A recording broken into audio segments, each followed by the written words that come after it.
muita saúva e pouca saúde, os bares do Brasil são. Obrigada, homens da minha vida. 6 hours is riding the subway before anybody notices. Suppose if I had to choose between the true version and an elaborate one involving a fish. Eu não quero ser seu amigo. Screaming Jay Hawkins and he's a wild man. Eu sou fônio, mas eu era um peixe. Jen's dead, baby. Jen's dead. Silly Caucasian girl likes to play with samurai swords. Ok, corta. Hoje de noite, a gente vai ficar em casa vendo vídeo. Pra variar. Ele alugou uns filmes napolitano que quer me mostrar. Quais? Uma Cidade Aberta e La Strada. La Strada. Na mesma noite? Uhum. Bom dia, cinéfilos. Estamos aqui no mais novo episódio do podcast Ponto Cego. Eu sou o Thiago, seu apresentador, e junto comigo está... Oi, pessoal, eu sou o Jonathan. Jonathan, você esteve aqui em várias oportunidades, né? Mas esse pode ser o primeiro episódio que alguém escuta. Você poderia se apresentar de novo pra gente? Claro. Bom, o meu nome é Jonathan, eu estudo cinema por conta, faço uns cursos pela internet e estou sempre aqui conversando sobre os filmes e é um prazer estar aqui novamente. O prazer é meu, Jonathan. E você viu algum filme bacana essa semana que você gostaria de indicar para os nossos ouvintes? Bom, essa semana eu não estou vendo muita coisa porque estou numa correria, mas eu dei uma olhada nos curtas do Stan Brakhage, né, que ele é um diretor de uns curtas-metragens experimentais, assim, bem interessantes, e eu gosto bastante dos filmes dele, assim, ele usa a linguagem do cinema de maneira bem interessante para criar umas distorções e etc, que eu acho bem interessante. E eu assisti um filme dele chamado Estelar, de 93, acho que é um dos filmes mais famosos dele, assim, e ele é curtinho, tem 2 minutos, provavelmente tem no YouTube. E, enfim, para quem está querendo entrar no cinema experimental, assim, acho que o Stan Brakhage é uma boa porta de entrada, assim. Eu só vi um filme dele, o que é lamentável, porque aqui em casa o pessoal gosta muito dele. Eu vi um que é o Untitled For Marilyn, de 92. E eu lembro que eu vi um filme, aquele pessoal do South Park, o Trey Parker e o Matt Stone, e eles têm um filme de 93 chamado Cannibal, The Musical, e de repente o Stan Brakhage aparece fazendo papel nesse filme, e aí você fica se perguntando por que cargas d'água esse cara foi aparecendo nesse filme.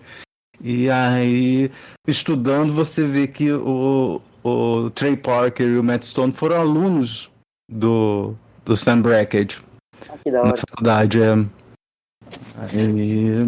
Mas eu tenho que ver mais coisa dele. Tem um filme dele de 76 chamado Desert, né? Deserto em inglês, que é umas imagens assim do deserto da Califórnia, e foi um filme que eu assisti ano passado, e me impactou bastante, porque eu assisti ele bem naquela época que teve uma onda de calor bem forte aqui no Brasil. Eu me senti bem impactado, assim, como o filme se relacionou comigo dessa forma, né? Porque a gente estava passando por um momento de calor, assim, exorbitante, e o filme ele fala muito do calor do deserto, dessa opressão, que é o calor e como o ser humano pode acabar com o planeta, né?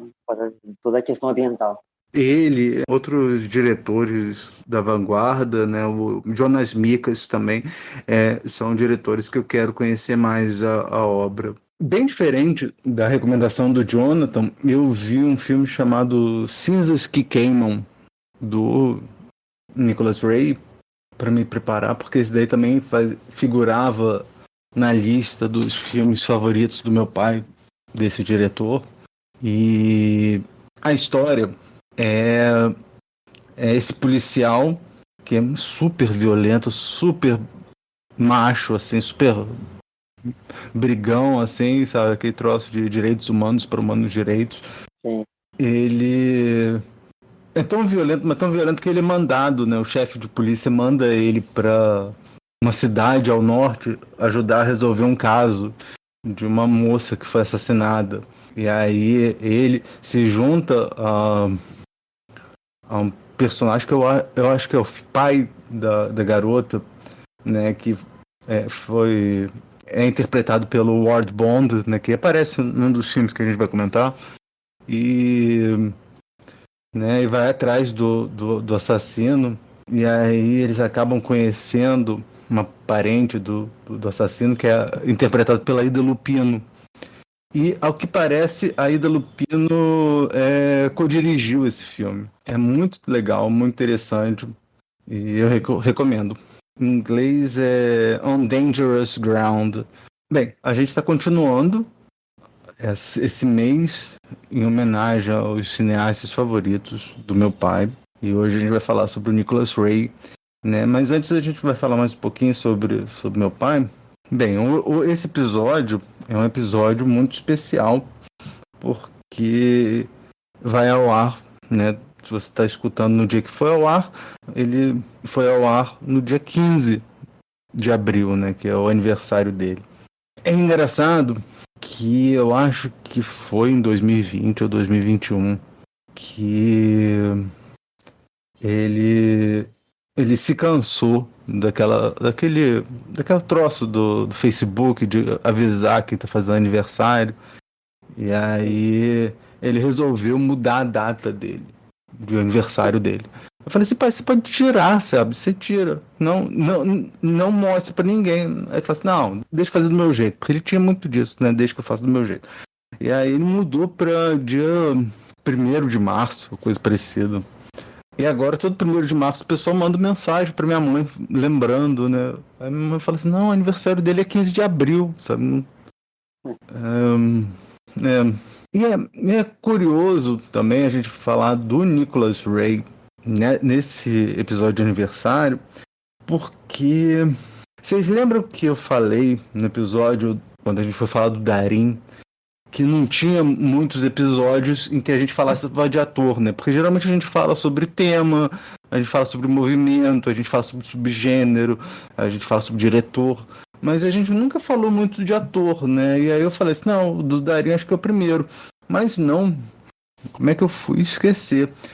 O nosso episódio de número 3, nosso terceiro episódio, foi na segunda quinzena de agosto de 2019, né? Foi no Dia dos Pais, e eu chamei ele e a gente conversou sobre um dos seus atores favoritos, que é o James Mason, né? E o filme que ele escolheu para mim foi um filme do Nicholas Ray, que foi aquele Bigger Than Life, que é o Delírio de Loucura, né? E aí a gente comentou sobre esse filme.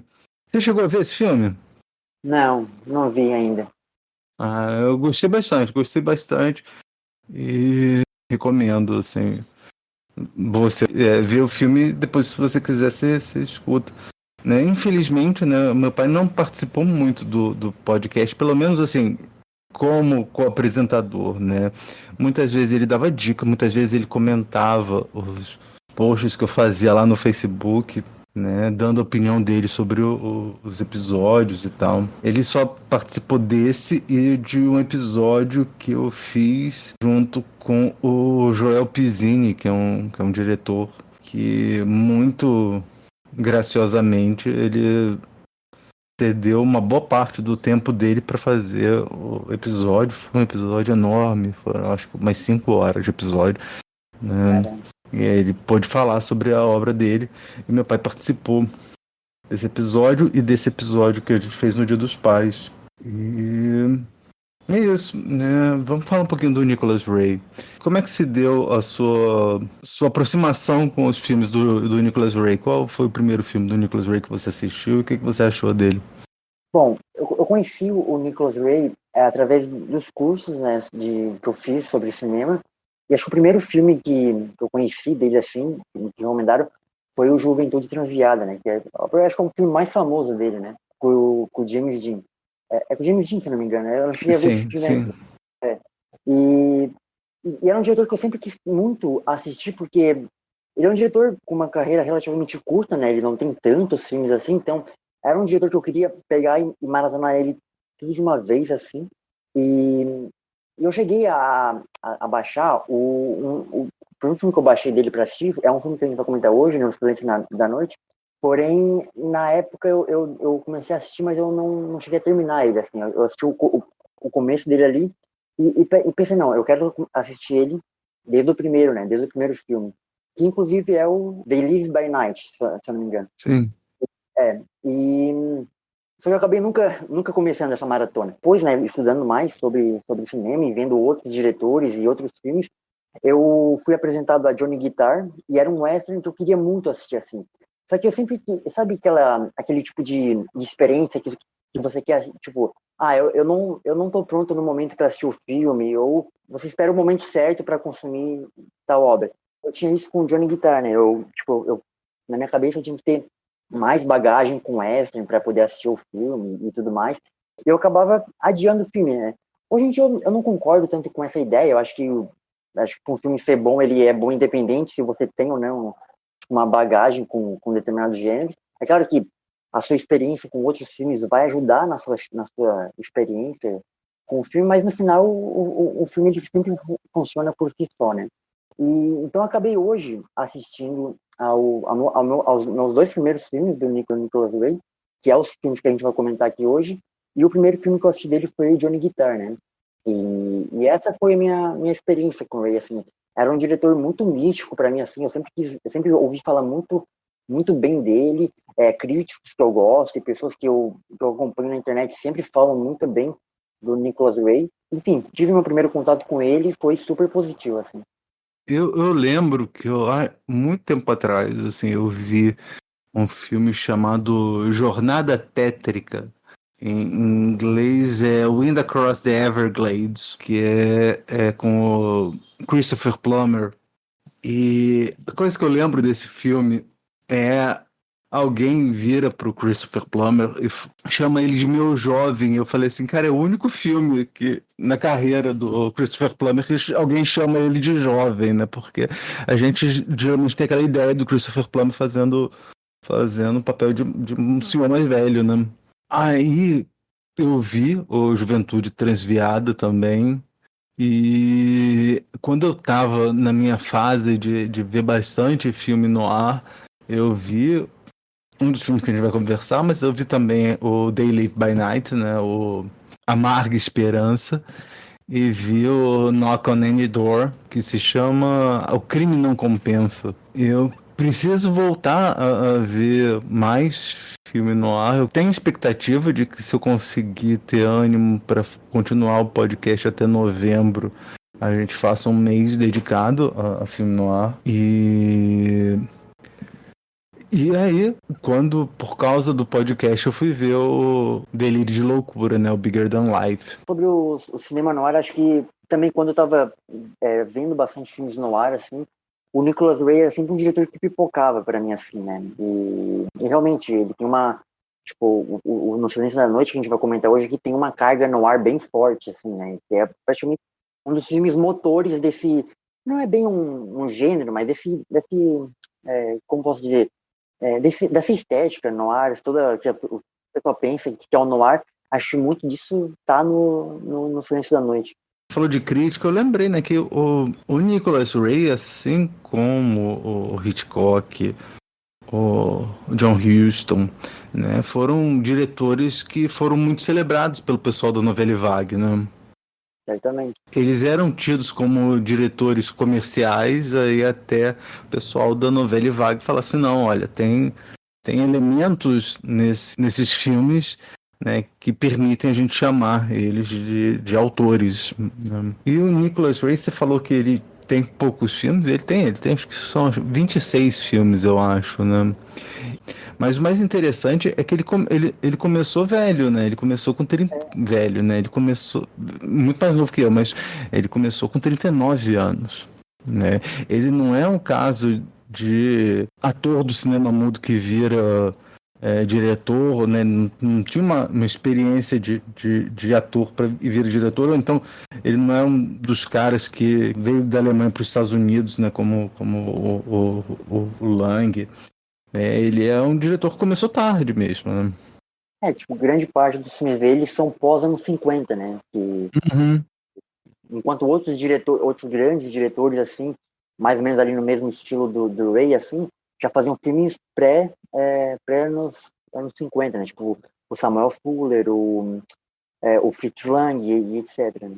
Apesar de que o primeiro filme do Nicolas Ray é de 48, né? Mas, enfim, praticamente toda a carreira dele ele fez pós-anos 50. Mas então, vamos para os filmes? Claro. Agora que já falamos do tema, vamos recapitular as regras do programa. Todo programa, eu e minha co-apresentadora, ou meu co-apresentador, escolhemos um tema. Hoje foram filmes dirigidos pelo Nicolas Ray. Então, eu escolhi um filme dentro desse tema, ao qual o Jonathan ainda não havia assistido, e o Jonathan escolheu um ao qual eu ainda não assistira. Ou seja, 2 filmes que estavam lá nos nossos pontos cegos. Nós vimos os filmes e agora conversaremos sobre eles. Thiago, qual foi o filme que você escolheu para mim? No Silêncio da Noite, de 1950. O filme foi escrito por Andrew Salt, baseado na adaptação de Edmund H. North, para o romance de Dorothy Hughes. Estreiam um filme. Humphrey Bogart, Gloria Graham e Frank Lovejoy. O roteirista Dixon Stale é conhecido por ter um temperamento bem explosivo, o que dificulta um pouco a sua carreira. Stale tem a chance de recomeçar roteirizando um livro de grande sucesso, mas não quer ler o livro, convida para ir na sua casa a funcionária da chapelaria Mildred Atkinson, para escolher a história com suas próprias palavras. Um pouco depois da meia-noite, ele diz para Mildred que está cansado, agradece a colaboração, dá a ela o dinheiro do táxi e se despedem. Mas naquela mesma noite ela é morta, e Stale é o principal suspeito. Seus antecedentes de comportamento violento e seu macabro senso de humor acabam por complicá-lo ainda mais. Para sua sorte, Laurie Gray, sua amável vizinha, lhe proporciona um álibi. Laurie era extremamente o que Stale precisava, e a amizade deles rapidamente se transforma em um amor. Mas talvez as desconfianças, dúvidas e demônios internos de Dixon atrapalhem essa relação.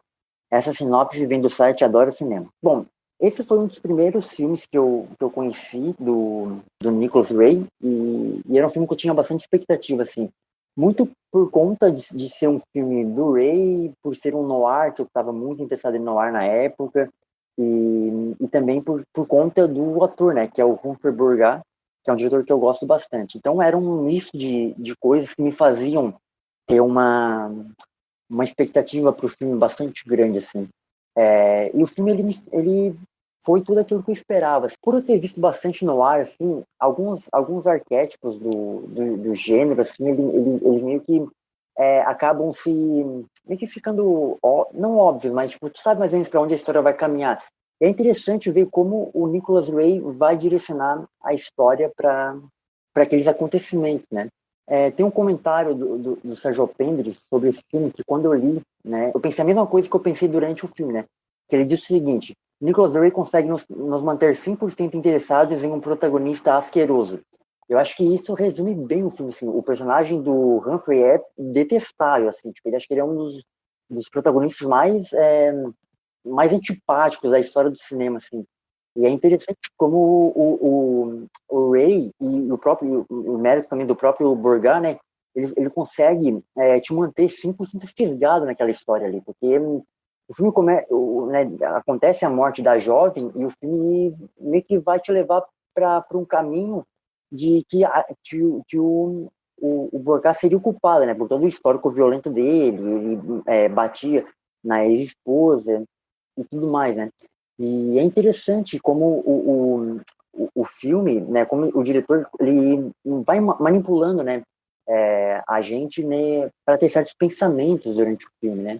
E diferente do filme que a gente vai comentar mais para frente, nesse filme aqui, ele tem uma certa calma, assim. O diretor, ele nunca mostra mais do que ele deveria mostrar. Ele sempre revela para o espectador as coisas na hora certa. Isso eu achei bastante interessante. Apesar de eu achar o filme bastante amargo, assim, amargo no bom sentido, né? Tipo, não um filme que, pelo menos essa é a minha impressão, né? Não é um filme que você vê e você vê, tipo, sabe, que você fica satisfeito com as coisas que acontecem, né? Acho que muito por conta do protagonista, um desprezo pelo personagem, né, do Bogart, porque por tudo que ele fez, né? Mas no geral é um filme que eu gostei bastante, assim. Eu gosto muito dessa estética no ar e o filme tem bastante nisso, né? Toda a iluminação. Tem uma cena em que o personagem do Bogart, ele fala como teria sido a morte da menina, né? e a luz fica entre os olhos dele, assim, achei aquilo bastante interessante, assim. E eu gostei bastante do filme mesmo. Não, o temperamento do Jason Steele já aparece logo na primeira cena, né? Na primeira cena ele tá lá no carro, aí uma moça que tá num outro carro chama ele, fala que gosta do trabalho dele, ele foi conversar com ela, aí o marido dela chama a atenção dele, diz pra ele não ficar enchendo o saco da esposa, né? E aí o que ele faz? Ele para o carro, sai e vai pra cima do cara, né? O pavio dele é microscópico, né? Ele tem um pavio curtíssimo. Eu acho legal que esse filme, ele é baseado num romance em que o Jason Steele, no final das contas, é o assassino. Mas ele não é... Mas não tem nada a ver com a história, assim. Tipo, ele não é roteirista, né? Ele é um ex-soldado que tem essa necessidade, né? Ele aprendeu a matar lá na Segunda Guerra e ele ainda fica com essa vontade de continuar matando. Então acho que uma vez por mês ele tinha esse impulso de sair matando mulheres. E essa história não tem nada a ver com o roteiro. Parece que a Mildred, sabe, tipo, contou a história, assim, como se tivesse, por um roteirista, como se ela estivesse contando a história pra tia Cora dela, né? Porque não tem nada a ver com a história, né? E a reação que as pessoas têm, né, quando ele faz o roteiro, tá? A pessoa fala assim, não, mas não tem nada a ver com a história original, né? E eu acho que isso espelha também no próprio história original que deu origem ao filme. E uma coisa que vale a pena a gente comentar é que a gente tá, justamente, esse personagem, ele é roteirista por causa, né, desse filme, né, por causa do trabalho do roteirista do filme, mas esse roteirista que ele não consegue escrever, né, ele está sempre impossibilitado de escrever, né? Ele só vai começar a escrever quando ele engata no namoro lá com a Laurel. Mas antes ele está impossibilitado. E isso me lembra muito, né, uma quantidade de roteiristas que não podiam escrever na época porque eles estavam na lista negra. A gente pode falar sobre a influência, né, do Comitê de Atividades Anti-Americanas da Câmara dos Representantes dos Estados Unidos, que botou muita gente nessa época sem emprego. E eu acho que esse filme pode falar um pouquinho disso também, né? De como o trabalho do roteirista, né, naquela época era visto como algo perigoso. Que indiretamente o filme acaba sendo sobre a própria Hollywood, né? Sobre como o trabalho dos roteiristas, né? Sim, é quase é uma mistura, né, de filme noir com um romance amaldiçoado, com um mistério e com um troço meio meta, né, que é esse trabalho do roteirista.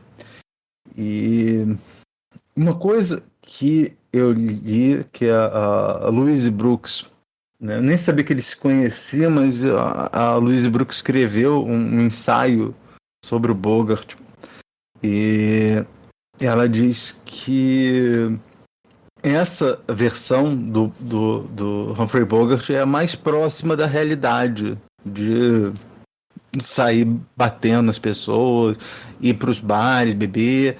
Assim, nos anos 30, ele era geralmente o ator que fazia o cara durão, né? Nos filmes de gangster, essas coisas assim, né? Eu lembro que tem um filme... Mas ele fez um filme com o James... Cagney. É, isso mesmo, eu contar isso mesmo. Anjo de Cara Suja, né? Nossa, eu adoro esse filme. Ele fez também um outro filme com o James Cagney, que Horror in Twenties, mas eu acho que só foi a partir de Casablanca ou High Serra, né, que ele passa a ter essa persona de um cara meio romântico. E aí vem o Nicholas Ray e meio que desmonta isso, mostrando um cara que é uma figura extremamente desagradável, né? Tipo, ele pegou talvez o maior ator da época e transformou o cara num tirano, assim, né? Apesar de ser divertido aquela hora que ele tá pedindo pra Mildred ler pra ele, contar pra ele a história do livro, né? E ele rindo, né? Porque ela pronuncia o nome da personagem principal errado. Ela tem algumas coisas que em inglês, né, fazem mais sentido, né? Os erros de pronúncia de alguns termos franceses, né? Por exemplo, ela fala assim, não, é tão... it's so risky, né? Mas só que ela tá querendo falar risque, sabe? A gente se diverte vendo o Humphrey Bogart se divertindo com ela. Um outro filme também anterior ao No Silêncio da Noite, que também tem essa figura do Humphrey Bogart como talvez um vilão, alguém não um herói que ele costuma ser, né? É o Tesouro de Serra Madre, do John Huston. Aquela cena em que ele está descrevendo, né, pro Sargento Nicolai, né, que é o Brub Nicolai, né, com ele e a esposa, né, que tem uma determinada cena em que ele tá jantando na casa desse policial, que é amigo dele, né, são colegas de guerra, né, o Dixon Steele era o comandante da tropa desse Brub Nicolai. E aí quando eles voltam, né, o Dixon Steele vira roteirista e ele vira policial, né? E aí ele que está investigando o caso, né? Ele e o Tom Lochner. E aí ele vai lá na casa do Sargento Nicolai. E aí ele pede pro Nicolai encenar com a esposa, né, como é que o assassino teria matado a Mildred.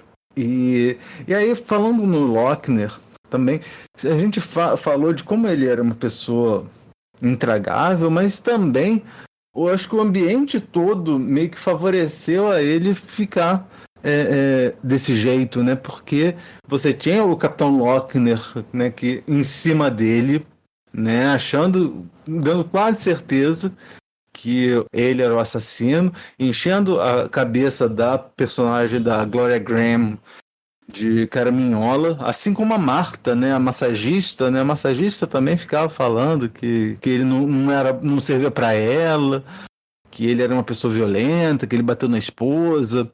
Também fala muito de disse-me-disse, né, de fofoca também, né, dessas intriguinhas que acabaram com a relação, né. Tanto que tem uma hora que acho que o Capitão Lochner liga ou foi o Nicolai que liga para ela falando que, não queria dar um aviso, né, dizer que foi resolvido o mistério. Aí ela fala, né, olha, se você tivesse dito isso ontem, você me deixaria a mulher mais feliz do mundo, mas agora não adianta nada. Durante todo o filme, os policiais ali, principalmente o Lochner, né, ele faz questão de dizer que o Bogart é o culpado de tudo aquilo que aconteceu, né?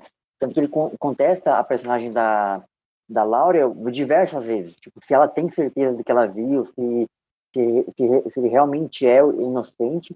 O filme, todo aquele ambiente meio que tá toda hora julgando ele, né? Sobre tudo que ele faz. Sobre a cena da personagem da Mildred encenando o roteiro, tem uma que ela começa a gritar, né? Socorro, socorro. Ele vai rápido assim perto dela para pedir para ela ficar em silêncio, né? Que ele fala, eu tenho vizinhos. E é uma cena até meio cômica, ainda mais levando em conta o que aconteceria depois, né? Delas terem encontrado a morte e tudo mais. Então, eu fiquei com isso na cabeça durante o filme. Assim. Sem contar que tem um filme do Jean Garret chamado Amadas e Violentadas, em que conta a história de um escritor, eu não sei, acho que ele é escritor de livros, se eu não me engano, em que ele baseia os crimes da ficção dele com os crimes reais que ele comete, né? E eu lembrei disso quando o Bogart está descrevendo como a Mildred teria sido assassinada. Ele fala, né? Eu já matei diversos personagens. Aí depois ele complementa, né? Na ficção, né? Tipo, acho isso bem interessante. Uma coisa também que alguns biógrafos do do Nicholas Ray, vamos falar sobre esse filme, é que o Nicholas Ray era casado com a Gloria Graham, né? A que faz a Laurel, né? Mas eles estavam em processo de divórcio, né? Eles só vão se divorciar em 52, mas eles estavam nessas idas e vindas nesse período, né? E eu acho que deve ter sido um momento muito complicado para ele, né? Mas acho que, levando em conta a forma como ele filma ela durante o filme, eu acho que ele estava apaixonado por ela ainda. Acho que tem umas cenas assim. Inclusive, durante o filme, eu até pensei, cara, acho que eu preciso fazer uma lista dos personagens com os penteados mais bonitos do cinema, né? E acho que a da Gloria Graham, acho que ela entraria nessa minha lista, porque eu acho o penteado dela nesse filme incrível, assim. Então acho que o Nicolas Ray ainda tinha sentimentos por ela durante as filmagens desse filme. Vamos pro próximo filme? Claro. Qual foi o filme que você escolheu para mim? Johnny Guitar, de 1954. O filme foi escrito por Philip Jordan, baseado no romance de Roy Chancellor. Atua no filme Joan Crawford, Sterling Hayden e Mercedes McCambridge. Também trabalha nesse filme o John Carradine e o Ward Bond, né? Que são atores que estão muito acostumados a fazer western, né? Você escolheu um western e esses dois são dois atores que, se a gente for ver a filmografia do John Ford, eles estão sempre lá, assim, né? Bem, sinopse. Viena, dona de um salão próximo da ferrovia, tem planos ambiciosos para seu terreno. Emma Small, filha de um rico fazendeiro da cidade vizinha, não pretende deixar que ela os realize. Emma está apaixonada por Dancing Kid, que prefere Viena. Tentando se livrar da inimiga, a herdeira manda seus capangas destruírem o salão e inicia uma verdadeira guerra na qual a Viena conta com o luxuoso auxílio de uma importante figura do seu passado, Johnny Guitar. A sinopse também vem do site Adoro Cinema. Assim como você estava há muito tempo para ver No Silêncio da Noite, eu também estava há muito tempo para ver o Johnny Guitar. Assim, eu acho que desde 2020 ou 2021 eu estava para ver esse filme e acabava postergando, né? Mas assistindo ele gostei muito, assim, achei um filme bem interessante, assim, no sentido em que você tem... É engraçado porque esse filme se chama Johnny Guitar, mas o Johnny Guitar é um personagem coadjuvante, assim, né? A personagem principal era Viena, devia se chamar Viena, né, o filme. Né? Porque ela que é uma mulher que é liberada, assim, ela já teve vários amantes, né? Tanto que ele pergunta, né, quantas pessoas você já esqueceu, né? Quantos homens você já esqueceu? E ela conseguiu, né? A gente dá a impressão de que ela conseguiu a fortuna dela, né? Através do seu corpo, né? De alguma forma, né? Tanto que no começo do filme, né? Quando eles perguntam por que ela resolveu abrir um salão lá no meio do nada, ela virou, se ela sabia que iam construir uma ferrovia, ela falou assim, não, eu troquei confidências com o chefe da ferrovia. Mas também ela é boa no gatilho, né? Ela tem uma hora também que ela vai e usa a pistola dela. E ela que está sempre na frente das coisas, né? Ela que domina as relações, eu acho, né? Ela dominava a relação lá com o Dancing Kid para desespero lá da Emma Small, que é um personagem detestável, né? Você falou que o Dixon Steele é um personagem horrível, mas a Emma Small também não fica muito atrás, não. Não é à toa que a atriz, a Mercedes McCambridge, vai acabar fazendo o próprio capeta, né, no Exorcista. Ela que faz a voz do Pazuzu. E eu falei da questão do macartismo, né, da RUAC, né, do Comitê de Atividades Anti-Americanas da Câmara. E esse filme também tem isso, né? Também tem esse troço de turba, de mentalidade de turba, né? Que tem uma determinada hora que o Dancing Kid é acusado de ter matado alguém, matado o irmão da Emma Small.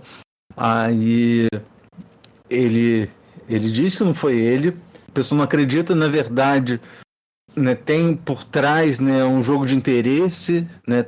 A Emma Small, ela tá interessada no Dancing Kid, que tá interessado na Viena, mas isso também acho que meio que pano de fundo, né? Porque o objetivo dela era justamente acabar com essa cidade antes de ela começar, porque ela tem medo, ela se sente ameaçada de que possa vir esses migrantes, esse pessoal do leste, vir aqui e acabar com a tranquilidade deles, com a ferrovia. Enfim, aí o Dancing Kid vai e fala assim, já que vão nos acusar de qualquer forma, vamos fazer alguma coisa para eles terem algum motivo para perseguir a gente. Eles vão e resolvem assaltar um banco, o banco justamente da Emma Small, e aí eles vão atrás, e aí a Emma Small junta uma turba para fazer justiça pelas próprias mãos, né? Tem um xerife lá, tem o delegado, tem o marshal, né?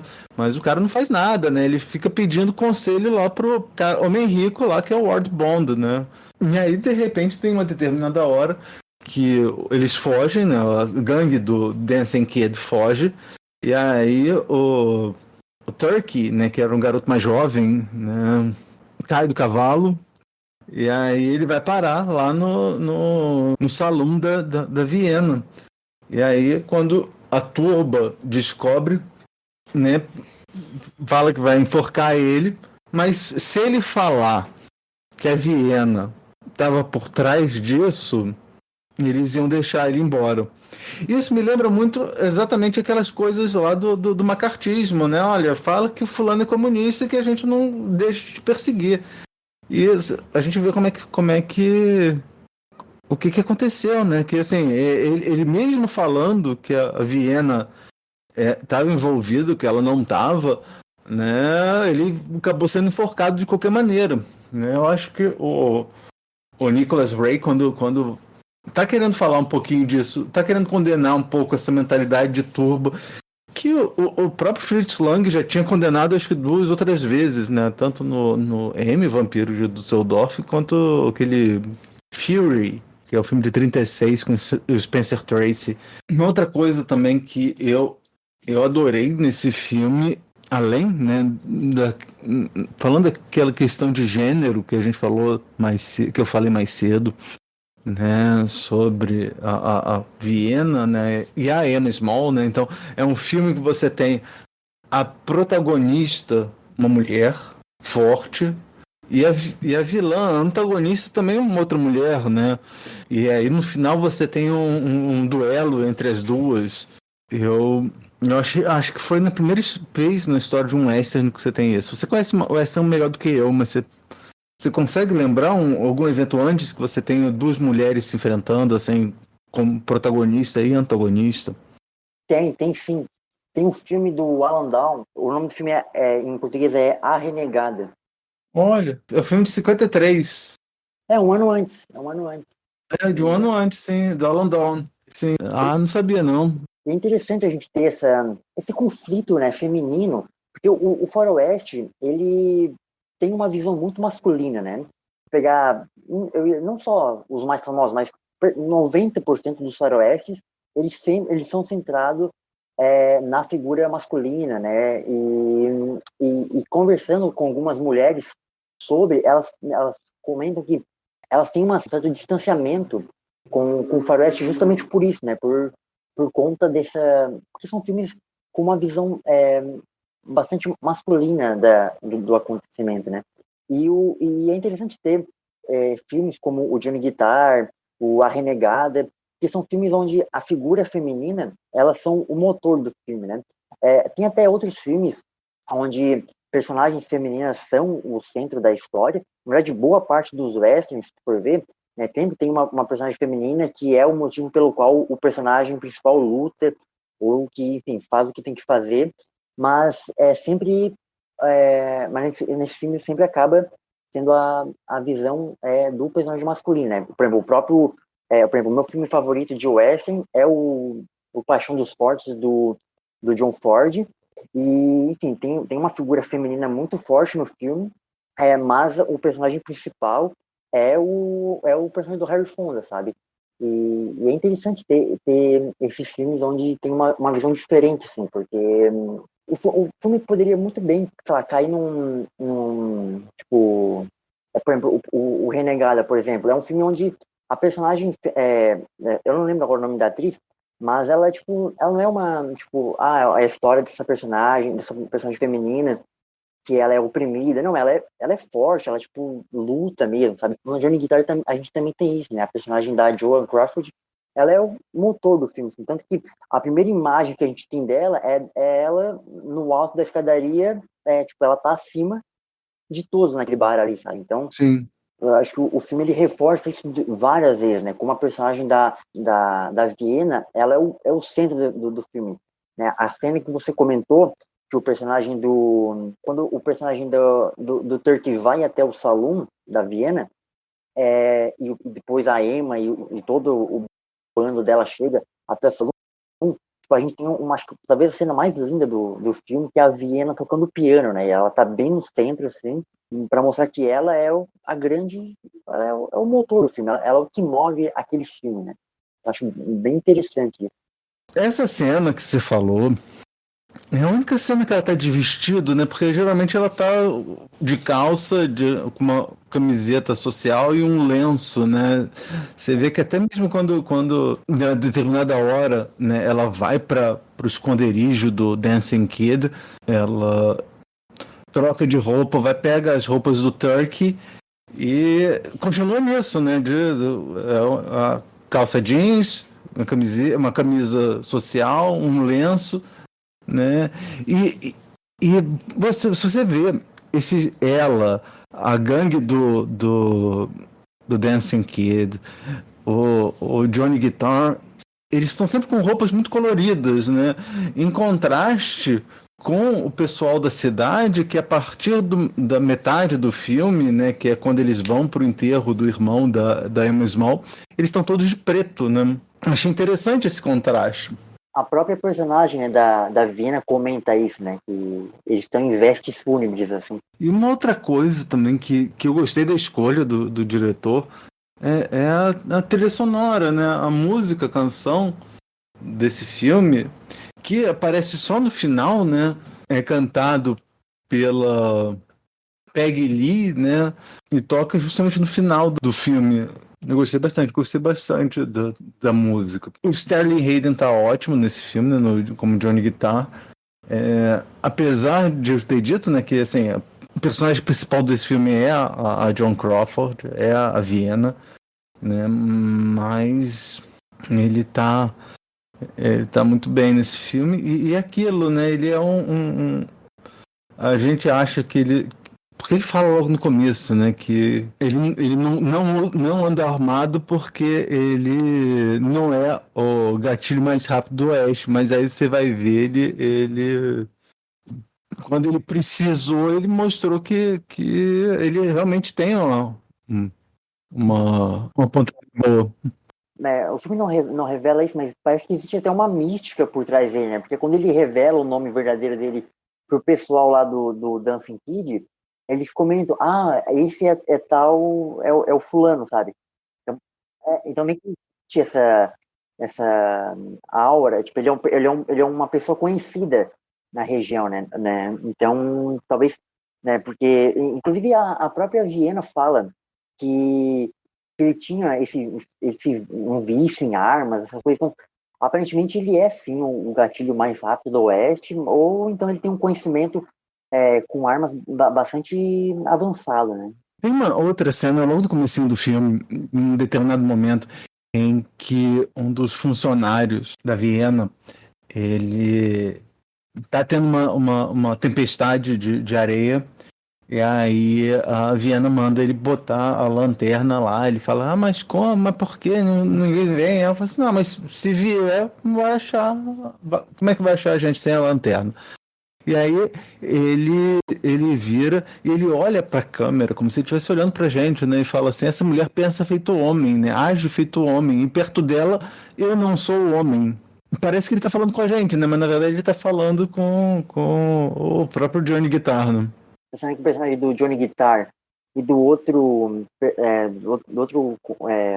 integrante ali do bando do Dancing Kid, eles lutam lá fora, né? Tem uma cena que eles vão fazer um duelo lá fora de socos.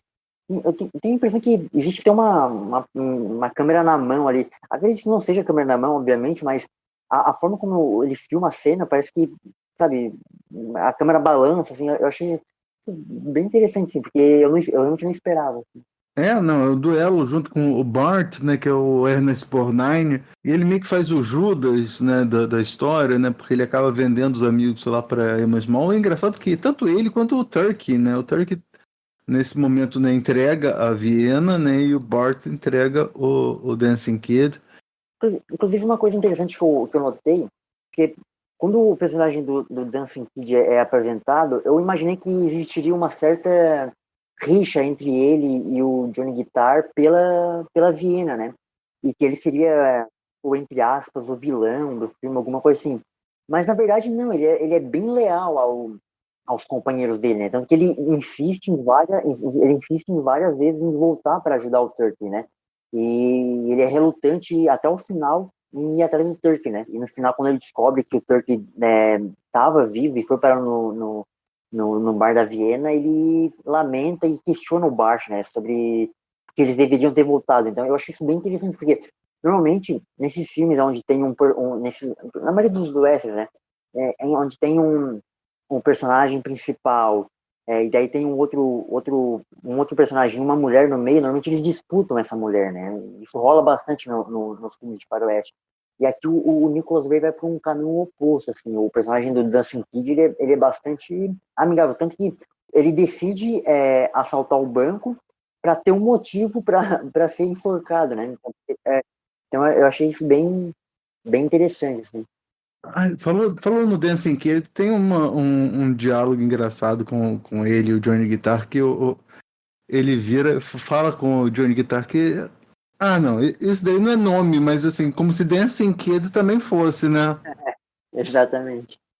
Acho que ele até comenta, se não me engano, ele até comenta, tipo, porque o personagem do Johnny Guitar também questiona, né? Dancing Kid, aí ele fala alguma coisa sobre isso. Falando em diálogo, tem um determinado diálogo em que o Johnny Guitar não consegue dormir, né? E aí a Viena chega perto dele, fala, você está se divertindo? Ele fala, não consegui dormir, né? Aí ele tava bebendo, aí ela fala, isso aí ajuda, ele passa o tempo, né? E aí eles conversam, né? E tem um diretor português chamado João César Monteiro. Ele fez vários filmes que meu pai gosta. Eu lembro que eu trouxe as obras completas dele. Eu tenho algumas coisas baixadas vida aqui pra assistir. Tem. Então, ele tem um filme chamado Passeio com Johnny Guitar, que justamente ele fala sobre esse diálogo, né? Na verdade, é um homem que chega em casa, né? Ele acende um cigarro, fica lá olhando a vizinha olha para ele, né? Enquanto ao som desse diálogo, né? Desses dois, né, que não tá conseguindo dormir, e aí talvez isso ajude. E aí, falou em cigarro, lembrei, né? Que o Johnny Guitar fala, né? Que café e cigarro são tudo que o homem precisa, né? E é engraçado que eu tava vendo esse filme, tava tomando café quando teve essa frase. Mas olha, eu gostei muito, o Jonathan. E o que você achou do filme? Cara, eu adorei o filme. Porque eu gosto bastante de western, né? E eu gosto bastante de western com Technicolor, né? Então, tipo, esse filme era um filme que eu tava muito querendo assistir, assim. Nossa, e o Technicolor é tão bom, né? Muito bom, excelente. Technicolor, quando ele bem feito, ele é incrível, assim. Eu tava com uma expectativa bastante alta, assim, pro filme, e ele foi tudo aquilo que eu esperava, assim. Inclusive, eu até gostei mais dele do que do Silêncio da Noite, assim. E como eu comentei um pouco mais cedo, né, eu acho que esses faroestes, onde tem essa presença feminina, eu acho muito interessante, porque o western, ele é esse gênero, porque é muito voltado à figura masculina, né? Seja do vilão, do herói, mas sempre voltado à figura masculina. E aqui a Viena, ela é o motor do filme, assim, ela que faz tudo funcionar, ela tem a presença dela, não só dela, como da Emma também, né? A cena que eu comentei hoje um pouco mais cedo, da personagem da Emma chegando até o Salão da Viena junto com um bando para procurar o Turkey, né? Tá todo mundo tipo, em volta da Emma, e a Emma tá bem no centro, assim, da tela, né? Para mostrar que tanto a Viena quanto elas são o que movem aquele filme, né? Inclusive, né, você até comentou que o nome do filme é Johnny Guitar, mas o Johnny Guitar é um coadjuvante, né, no filme, né? Enquanto a Viena e a Emma são as grandes figuras centrais da obra. E eu gostei bastante, assim, acho que o Faroeste, às vezes o pessoal não tem um certo preconceito com o Faroeste, porque o Faroeste, ainda não, ele é muito sobre a cultura americana, né? Tipo, porque, enfim, mesmo filmes não se passando lá, enfim, é um período histórico que aconteceu lá. Então, às vezes o pessoal tem um certo preconceito ou fica com o pé atrás, assim, porque eu não quero ver esse filme porque ele é uma propaganda dos Estados Unidos. Eu acho que esses filmes, eles muitas vezes têm um olhar bastante interessante, assim, sobre aquele universo, e muitas vezes de crítica, né, ao Faroeste. Por exemplo, o Matar ou Morrer do Zinnerman é uma crítica aos Estados Unidos, né? Tem um filme chamado Terror em Texas Town, alguma coisa assim, que também enfim, é um filme de faroeste anti-americano, assim, é bastante interessante. Então, eu acho bastante interessante como a figura feminina, tanto da Joan Crawford, que é uma das maiores atrizes do cinema, né, quanto da Emma, são os pilares do filme. Então, eu gostei bastante, assim, acho que entrou, assim, para minha galeria de faroestes favoritos. Eu gosto bastante de faroestes e eu até, inclusive, recomendo esse desafio, né, para os ouvintes, tá? Pelo menos assistirem um faroeste por semana ou um faroeste por mês, porque tipo, foi o gênero principal do cinema durante 30 anos, né? Tipo, a fase inicial do cinema é toda voltada para o faroeste. Os grandes diretores de Hollywood, da época de ouro de Hollywood, fizeram faroestes. Então, eu acho que faroeste é um gênero, assim, bastante interessante em vários aspectos, assim. E o Johnny Guitar é um dos grandes, sem sombra de dúvida. Você falou no Terror in Texas Town, e é com o Sterling Hayden também, né? É incrível, assim, ele é uma crítica, enfim, não quero ver um filme de faroeste que faz propaganda para os Estados Unidos. Assista esse filme, que ele é uma propaganda, ao anti-americanismo, assim, sabe? É um filme que você vê hoje em dia, acho que é um filme dos anos 50, se não me engano, você vê hoje em dia e pensa, caraca, tipo, todo o imperialismo americano tá nesse filme, sabe? É um filme bem interessante mesmo, assim. Inclusive, só relacionando, né, o personagem aqui no Johnny Guitar, o personagem do Johnny Guitar, ele fala que não usa armas, ele usa um violão, e lá no filme do Terror em Texas Town ele usa um arpão, né? Então como a arma de fogo, né, é vista, né? E ele foi membro do Partido Comunista, né? O Sterling Hayden, né? Em 46. Mas aí depois ele saiu, né? Ele entrou pro Partido Comunista, né? Junto, né? Por ter lutado junto com os comunistas, né? Contra os nazistas na Segunda Guerra. Mas quando a ameaça vermelha, né? Começou a se entranhar lá nos Estados Unidos, né? Ele foi chamado para testemunhar lá no Comitê de Atividades Anti-Americanas sobre isso, e teve que delatar os amigos, teve que dar uma de Turkey, né? Inclusive o Terror em Texas Town é escrito pelo Dalton Trumbo, também foi outro membro, né? Esse sim foi na lista negra. Teve que fazer os roteiros dele com pseudônimos, porque senão, né, ele não podia lançar, porque ele estava proibido. É engraçado que agora estão falando de censura, essas coisas assim, mas geralmente quem faz censura é a extrema-direita, né? Sempre foi, né? Sempre foi. Mas eu gostei muito do filme, recomendo também. Você tem mais alguma coisa para falar?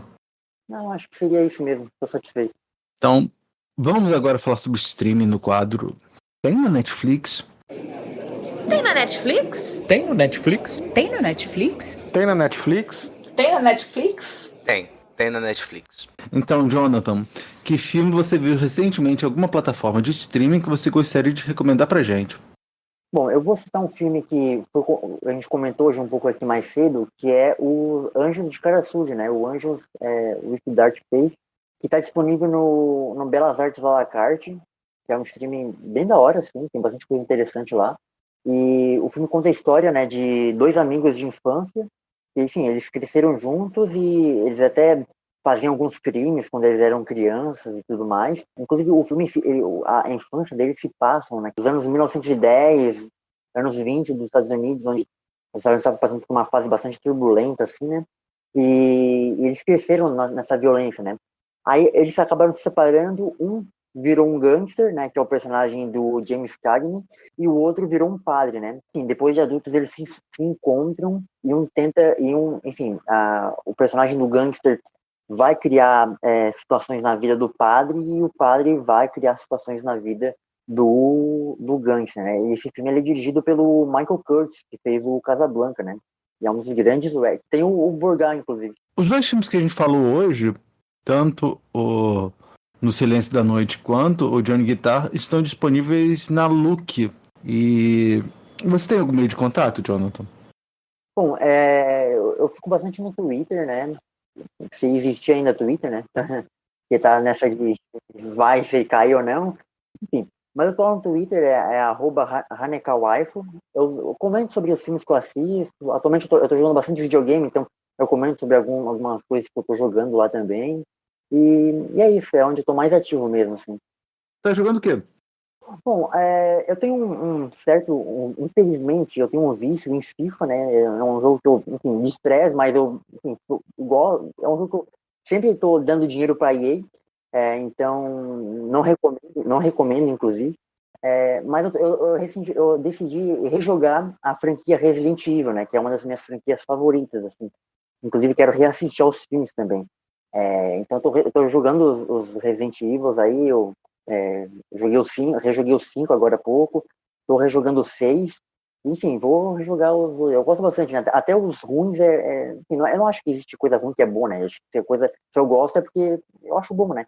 E o Resident Evil 6 é um jogo bastante criticado, mas é um jogo que me diverte bastante, assim, então eu tô jogando bastante o Resident Evil 6 no momento. Eu agradeço muito a participação do Jonathan, né? E, claro, agradeço a você que está nos ouvindo. Não se esqueça de mandar feedback para nós em podcast.cego@gmail.com. Mande sugestões, críticas, elogios e compartilhe com todo mundo, pois quando se trata de cinema, todo mundo tem um ponto cego. Daqui da Rua Pareto, eu sou o Thiago. De que filme? Eu sou o Jonathan. E este foi o podcast Ponto Cego.